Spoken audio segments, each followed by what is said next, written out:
Sometimes companies actually advertise things that they do not actually expect you to buy. It's true. And this is the kind of stuff that we talk about in IB Economics.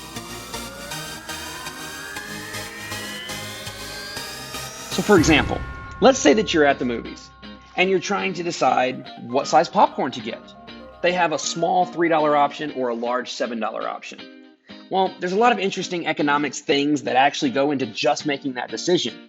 But what's really interesting and really fascinating is that sometimes they'll advertise a third size. And when you advertise this third size and you price it correctly, economists have figured out that it actually nudges you over to the larger size.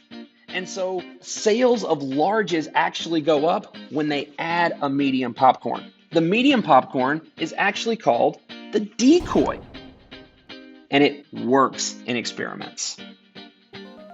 I'll take a medium sized popcorn, please. Sweetie, it's only 50 cents more for large. Why don't we get a large? Okay, let's get a large. I think I'll take a large. Sure. Large? Okay, Definitely we'll have a large. All right. All we did was add a medium, and the large has become irresistible. Just a medium popcorn, please. You can get the large for 50 cents more. Okay, that'll work. Everyone is buying a large. These are the kinds of questions that we talk about in IB Economics. So why do students think that economics is hard and boring? Well, a lot of students have the wrong conception of economics. They think that economics is nothing but this.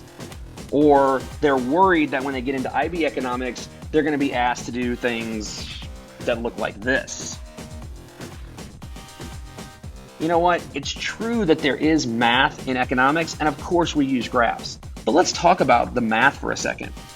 If you can do this kind of math, if you can find the area of a triangle, then you can do enough math to do IB Economics.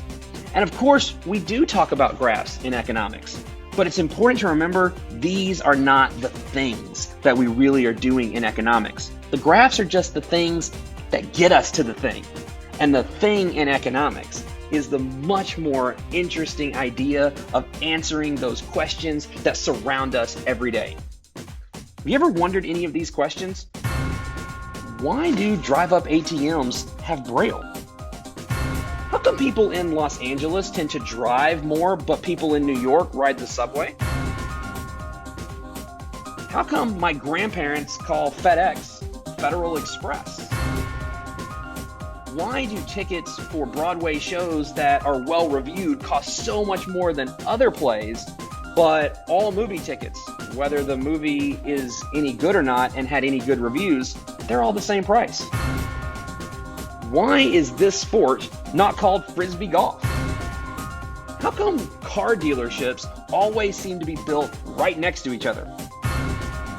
Why is it that the average NBA salary is 24 times the average salary of a doctor? And speaking of the NBA, why is the minimum wage for NBA players 3 times more than that of Major League Baseball players when Major League Baseball players play twice as many games? Look, these are all questions that have economics answers to them. And that's what we do in economics. We look for and we answer questions that require us to critically think about these everyday things that are all around us. We might use the graphs to answer these really cool questions. And so many questions have economic answers.